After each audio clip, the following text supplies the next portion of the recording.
Welcome back to another month of the PigX podcast. I'm your host, Delaney Howell. On today's episode, we'll be discussing the recently built National Bio and Agro-Defense Facility, hereon referred to as NBAF, which was designed to protect the nation's agriculture, farmers, and citizens from serious animal diseases. Located in Manhattan, Kansas, the scientists from the USDA's Agriculture Research Service at this facility will work to provide critical information to safeguard U.S. agriculture and address public health threats from foreign animal diseases, some of which can spread to humans. NBAF succeeds the Plum Island Animal Disease Center in New York, which has long been a cornerstone in protecting American agriculture. As NBAF becomes fully operational, it will take over Plum Island's mission. In this episode, you'll learn what unique features the new facility has, how it will have an impact on the swine industry, and what producers and agricultural stakeholders need to know. We'll hear from Dr. Chad Mire, the research leader for Foreign Arthropod-borne Animal Disease Research Unit within ARS, and Dr. Robin Holland, the director of the Foreign Animal Disease Diagnostic Laboratory with the Animal and Plant Health Inspection Service within USDA. Let's start first by hearing from Dr. Chad Mire about his background and connection with the new facility. FABIDRU is exactly how we shorten the Foreign Arthropod-borne Animal Diseases Research Unit. Within that unit, we work on viruses that have yet to come into the United States and set themselves up here. They're not endemic to our area, and they're arthropod-borne. So we work with viruses that are spread by insects, mainly mosquitoes, and then we work with some others that are spread by sandflies, black flies, or biting midges. Within that, these viruses that we work with, they can affect our agricultural economy, but they also can affect humans. They're zoonotic. How I came to be the research leader of this unit, I worked on viruses since graduate school. I worked on an arbovirus in graduate school called the vesicular stomatitis virus. It's spread by those insects that I've described, the sandflies, black flies, and biting midges. And within that, I just learned the molecular virology of it, kind of the nuts and bolts of how the virus puts itself together and then enters into cells, just the very basics of it.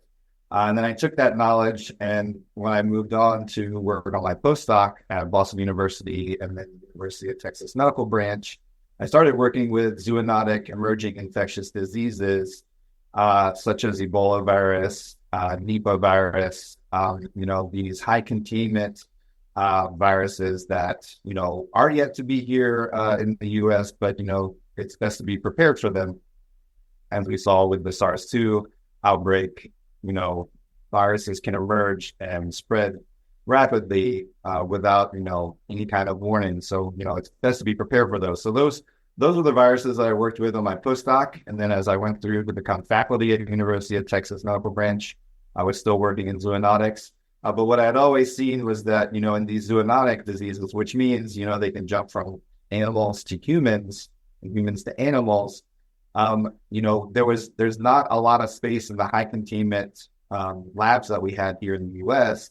where we could work on agricultural animals, our livestock, that are part of really ramping up transmission of some of these viruses that could then jump to humans. So I was always interested in whether or not we could do that work.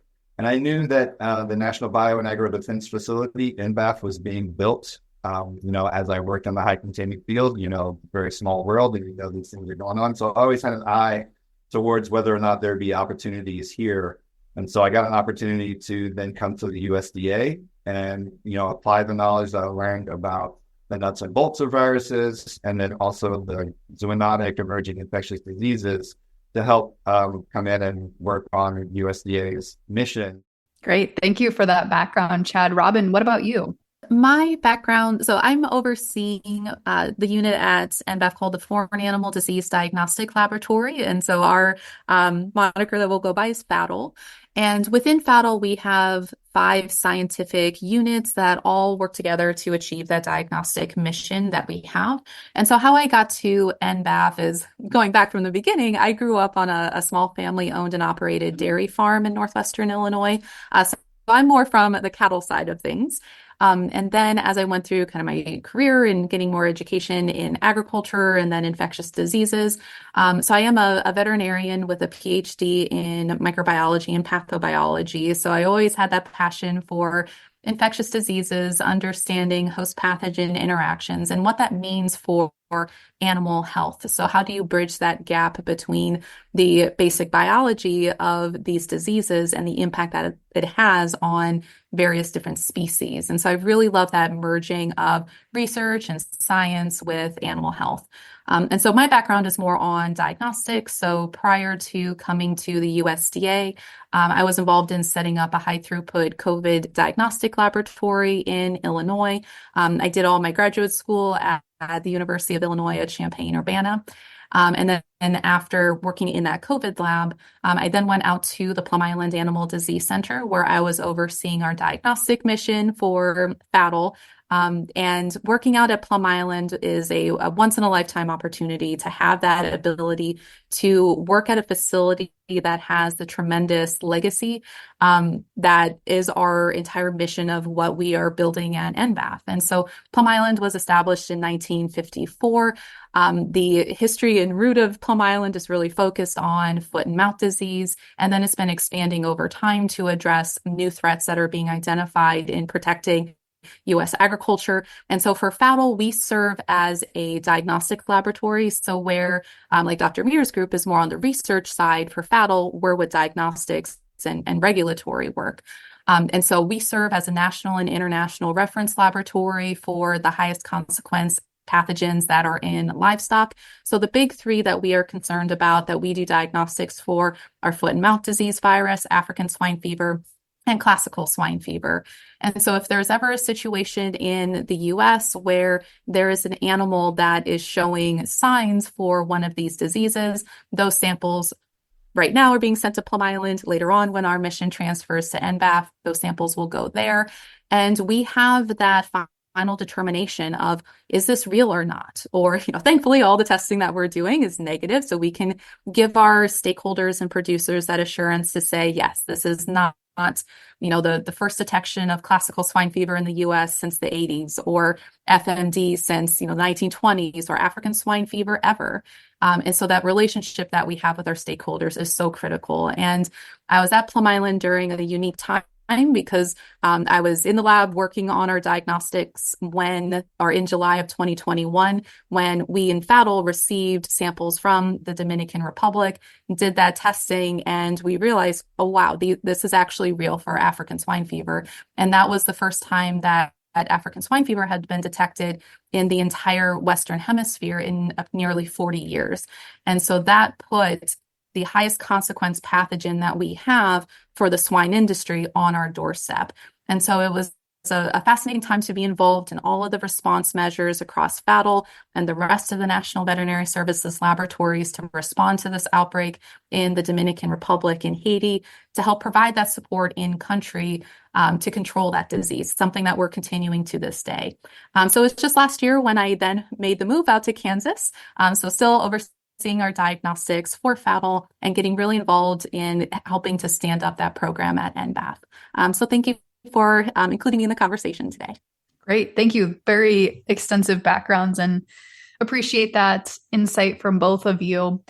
Before we really dig into what NBAF does, I'd like to start first with, what is NBAF? What does it stand for? And how did it come to formation years ago?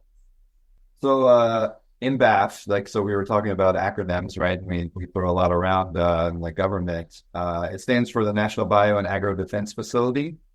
And it's owned and operated by the U.S. Department of Agriculture, USDA, in Manhattan, Kansas. And this mission of NBAF is to protect the United States from child's boundary, emerging and zoonotic animal diseases. So, just to give a little definition of that, foreign or transboundary, those can enter the U.S. from any country, right? So we're, crossing boundaries to get to here. Emerging, these are new or not well known. So some viruses can emerge, over decades, but, they're just not always there. So we describe them as emerging that way. And then zoonotic, these normally exist in animals, but then can also jump into humans. All these diseases that we work on at NBAF, they can threaten our food supply, agricultural economy, and public health. So this mission is very important to U.S. agriculture economy. NBAF will focus on livestock research, diagnostics, vaccine and countermeasure development, and also training and response of our personnel to be ready for any of these transboundary diseases that could come into the U.S. NBAF is going to be a critical component of USDA's priority to develop vaccines and countermeasures for, all of these, as well as the early detection of that threaten the livestock and other animals and food for the nation's farms and fields. Through these initiatives, USDA will expand its support of global health and food security and really come into this One Health approach that's really needed, to be between the animal livestock interface, then also for the human interface for some of these diseases that, threaten the U.S. And to follow up on that with the history for NBAF of the legacy that's continuing on, I mentioned earlier the Plum Island Animal Disease Center. So the Plum Island Animal Disease Center was established in 1954. It's on Plum Island, which is an actual island off the coast of Long Island in Connecticut. And this facility has been dedicated to protecting U.S. agriculture ever since it started. And it's impressive that a facility like this, a high biocontainment facility, has maintained operations for 70 years. This is a major achievement that Plum Island has accomplished. And it's due to the dedication of the staff, both scientists as well as operational staff, to keep this facility maintained for that length of time. And there have been significant achievements that Plum Island has made over time, not only for diagnostics, as I mentioned, in responding to different outbreaks, but also developing countermeasures, new vaccines, new diagnostic assays, things that we can provide to stakeholders, and being on the cutting edge and front edge of all that science that is being done. And when the need was identified to have that new facility that Plum Island would continue on to, there was a lot of different discussions of identifying where that would go. And so the decision was made to have NBAF in Manhattan, Kansas. So that entire mission that everybody is well aware of for Plum Island's work with African swine fever, classical swine fever, foot and mouth disease for diagnostics and research, that entire mission will be transferring to NBAF over time. And the same type of structure for the programs and services that we offer. So as we noted, USDA is where we all work. And so Dr. Mire is through the Agricultural Research Service, or ARS, with the research mission. And then myself in USDA, we are with the Animal and Plant Health Inspection Service. So we are more that regulatory and service response arm of USDA. And as we build out over time, some of our staff will be moving from Plum Island to NBAF, and we will house all of that expertise in various animal diseases, veterinarians, scientists, technicians, administrative support staff, operational staff.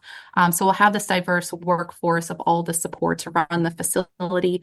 And there's just different types of work and acknowledgments that our folks will have over time, because as I noted for FATL, we do serve as that international reference laboratory for high consequence animal diseases. And we're excited to see that progress over time, adding in new recognition at NBAF, because as Dr. Mire mentioned, there's an expanded mission at NBAF with zoonotic, biosafety level 4 pathogens, and so that will be added into our expanded mission.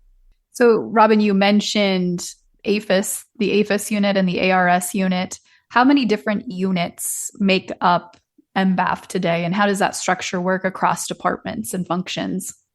Great question. So NBAF is entirely a USDA run facility. This is different from Plum Island. So Plum Island is owned and operated by the Department of Homeland Security. And then within that, we have ARS and APHIS as the USDA scientific presence. At NBAF, it's different in that it's entirely USDA run. So the two major units within NBAF are indeed APHIS and ARS. Now, within that, not only do we have our scientific mission, but we also have our operational mission. I think the total number of individual units within NBAF is about 18 different ones.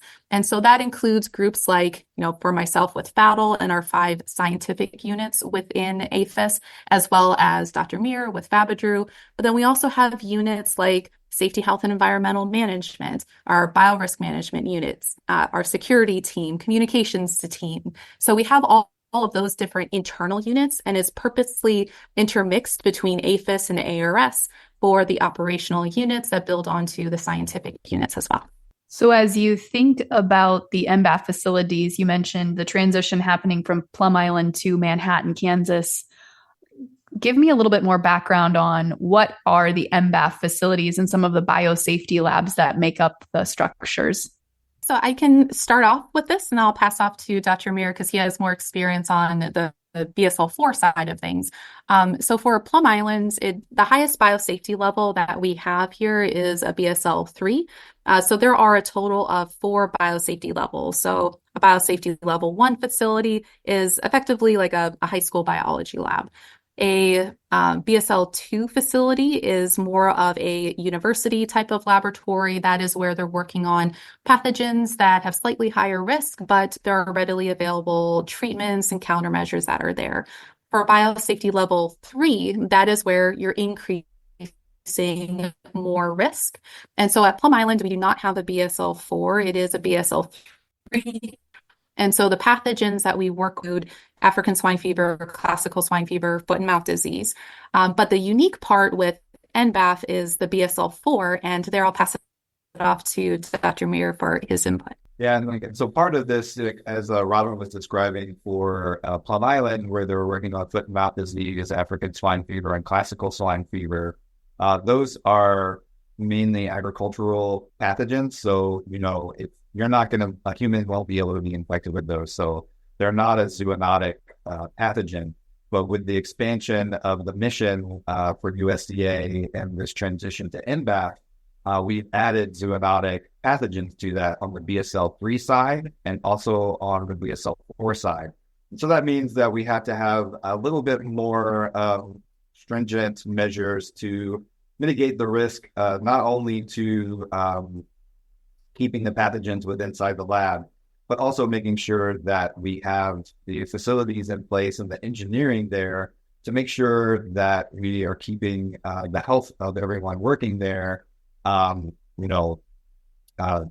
priority as well. And so, not that that wasn't there at Plum Island, but it's specifically built here for high containment BSL-3 and BSL-4. And so for the BSL-3 zoonotic, if you're thinking about that, I mean, these are going to be labs that, have places where you're going to go in and, put on your personal protective equipment, PPE. And so, there was a day and time where, we really had to describe what PPE is. But I think over, after the SARS-2 outbreak, lots of folks understand what PPE is, what a positive air, protective respirator is, a PAPR, so these are things when you're going into zoonotic BSL-3s, you have to have respiratory protection and also another layer of clothes that you're wearing over your scrubs that you're going in. And so you put those on before you go into the lab, and then you will take those off as you're leaving the lab. And so from a BSL-3 perspective. From the BSL-4 perspective, this is, the entry and exit procedures are a little bit more stringent as far as, there you're putting on a protective suit that you then have a HEPA filter on your suit. You're plugging into an air supply, and then, we refer to them as, as space suits in jargon for it. But within that, you go into the lab and you're working within this suit, plugged into air as you move about the lab. And then as you exit out, you are in a decon shower that then, sprays down the whole exterior of your suit to decon you down. And then, you disconnect from your air hose within the shower, and then you come out and you take off the suit, and, you go about leaving the facility with the scrubs. And so, just in thinking about that, the PPE is a measure to be able to protect the folks, but we also are donning and deconning as we're moving out to prevent anything, any risk of pathogens coming out of the lab where we're working. And so there's a little bit more of a process when it comes to working with the zoonotics that, require a little bit more of engineering and facilities to be able to protect workers. And then, but there still are similar processes that are put out for what has been being done at Plum Island for some time as well. But we just have a few extra measures that we have to do from the zoonotic side. And I just want to clarify one point. The Plum Island facilities will eventually close down completely to just be supported through the Manhattan, Kansas location. Is that accurate?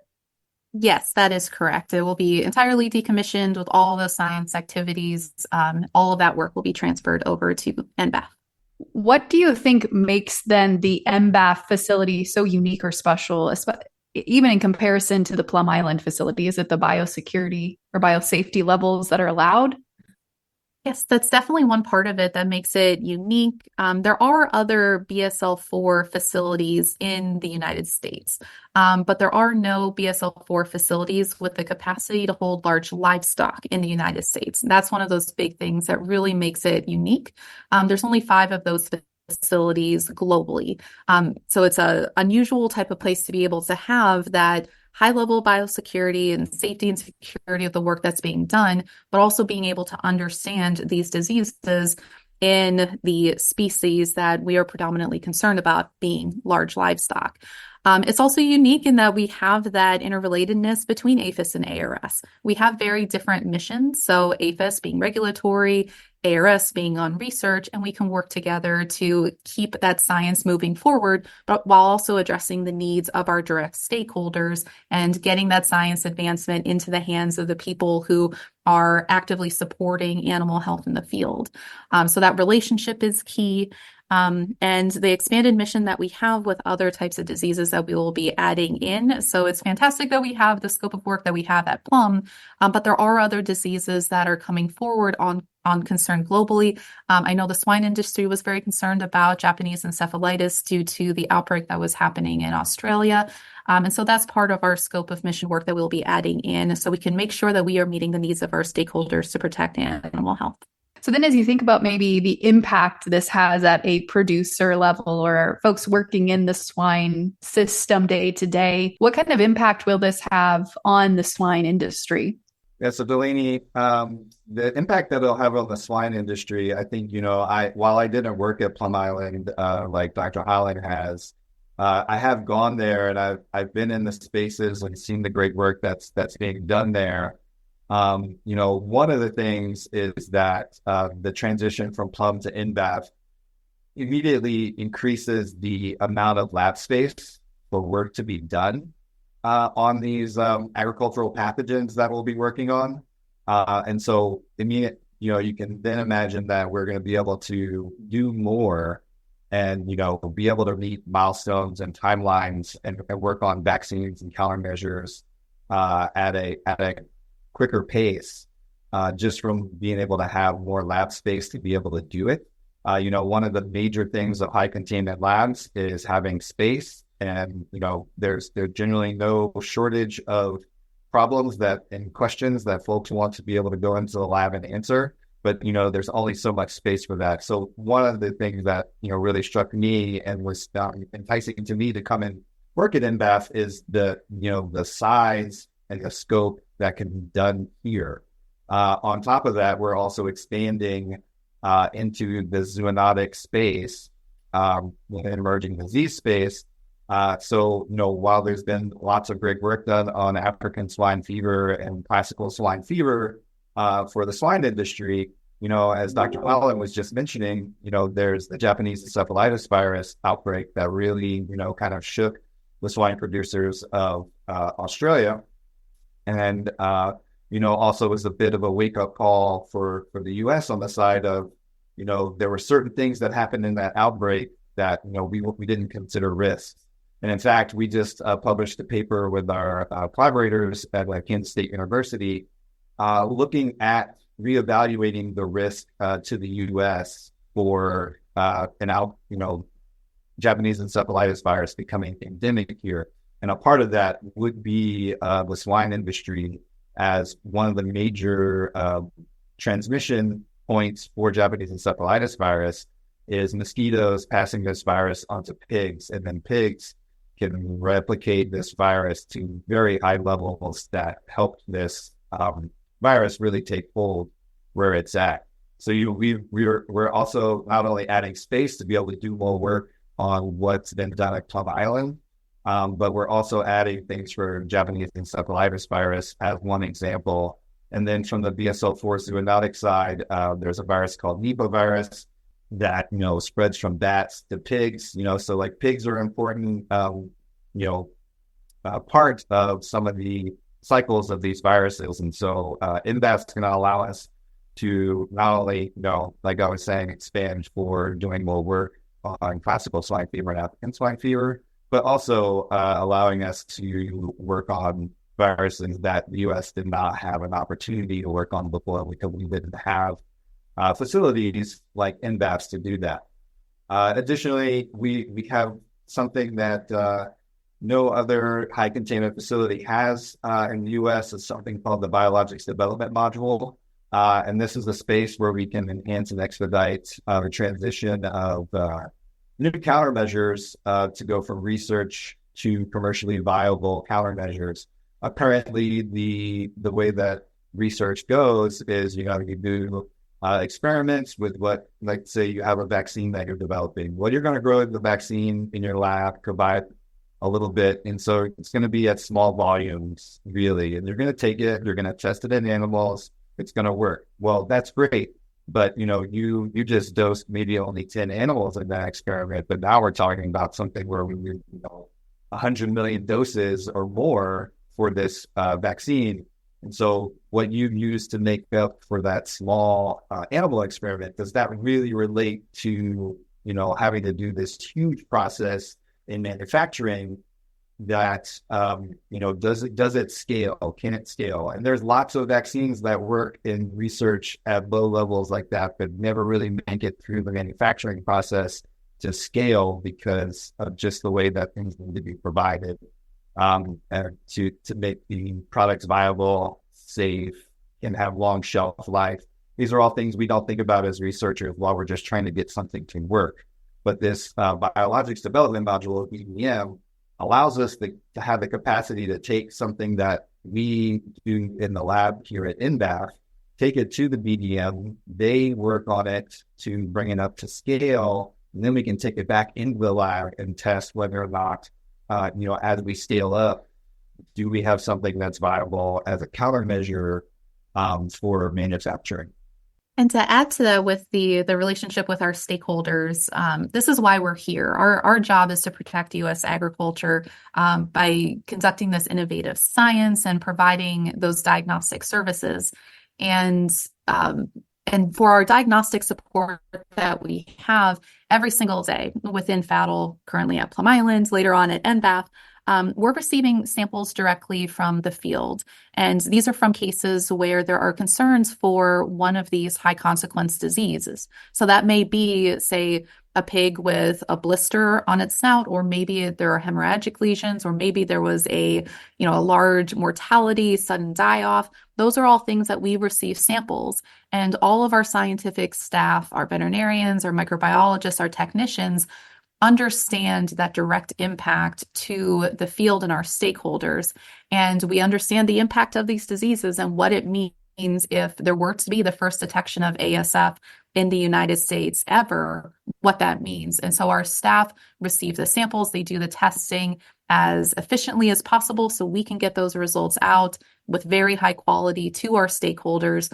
So then the folks in the field can then take the responses that they need. If we were to have a detection, we would initiate the outbreak responses, or we can give everyone that sigh of relief to say, yes, thank you for doing the due diligence and doing the testing so we can say with a surety that ASF is not here. We have what's called a foreign animal disease diagnostician training course that is currently underway. And through this course, we have veterinarians and they are receiving firsthand training in how to diagnose these diseases.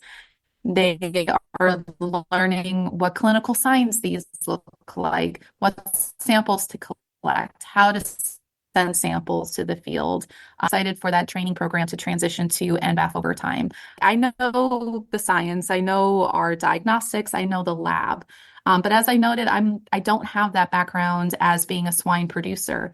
And so when we can have those opportunities to talk to those stakeholders and understand what challenges our stakeholders are encountering, what are their primary concerns, we can better devise recommendations and policies and sampling strategies, surveillance strategies, so we can best meet the stakeholders of our group. And so we are very fortunate that we have that relationship with our stakeholders. One final question. What do you think swine producers need to know about the new and improved facility? So according to the World Organization for Animal Health and the World Health Organization, more than 70% of new emerging infectious diseases in humans are indeed zoonotic, meaning that they have that connection between animals and humans. And I think Dr. Mire did a really nice job of explaining the impact of that before and the different types of diseases that we have concerns with.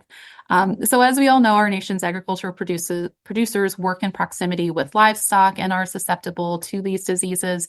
And so when we have that zoonotic component as part of our mission, not only are we directly benefiting the agricultural side of our mission, but also the people part of it. So all of the individuals who are working in those industries to make sure that we're protecting their health by understanding that transfer on the zoonotic side as well.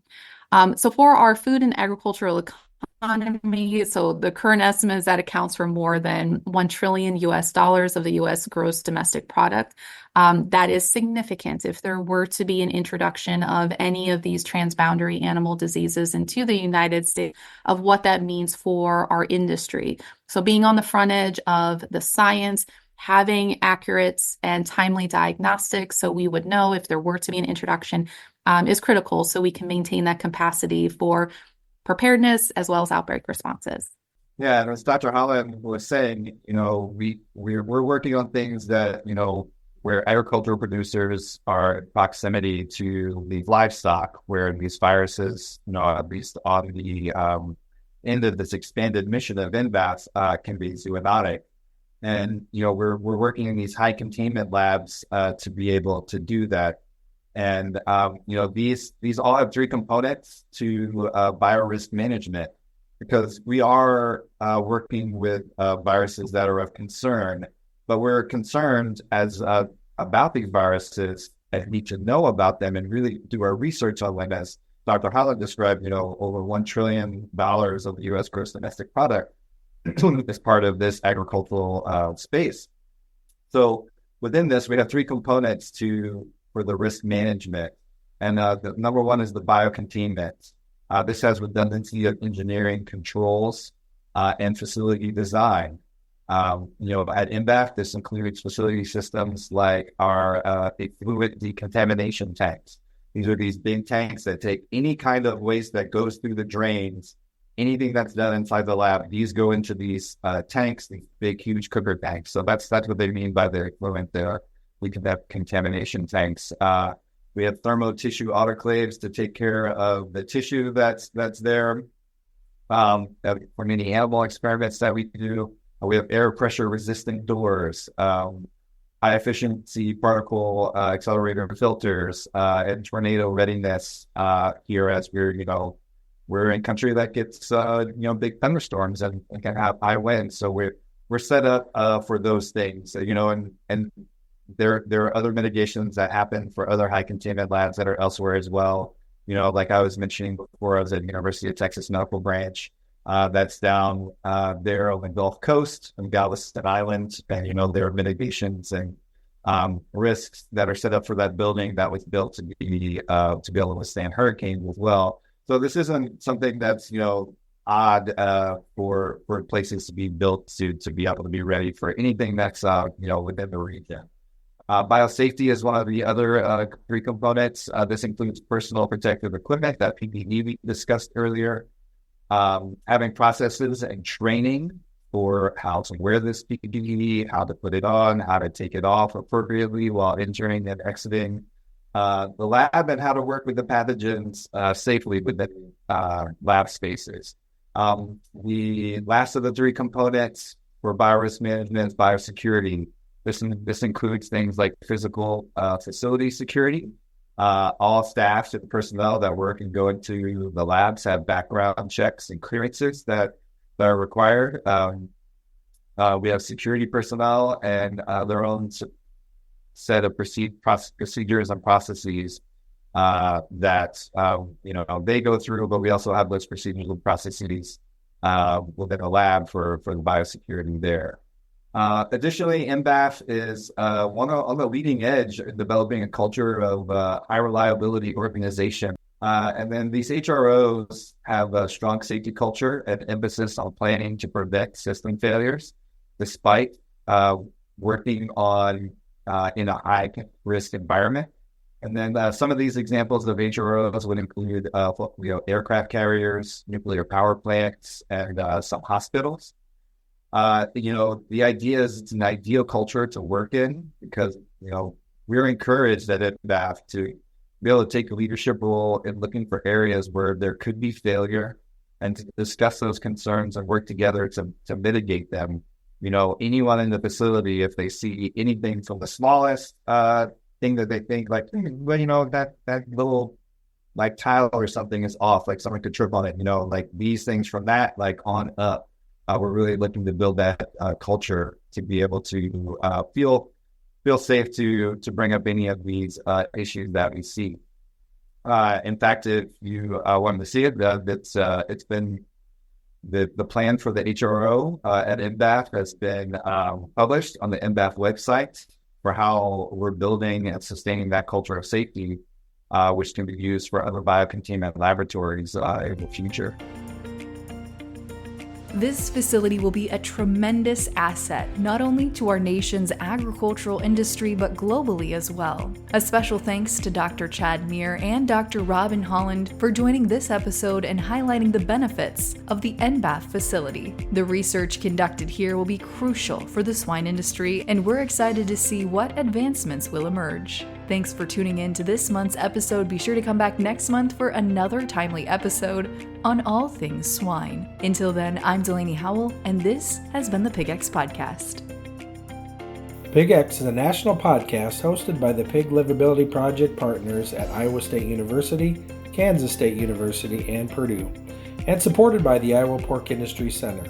For more information on the project, head to www.piglivability.org, or to inquire directly with questions regarding the project, email ipic.iastate.edu. PigX, ideas in the swine industry worth sharing.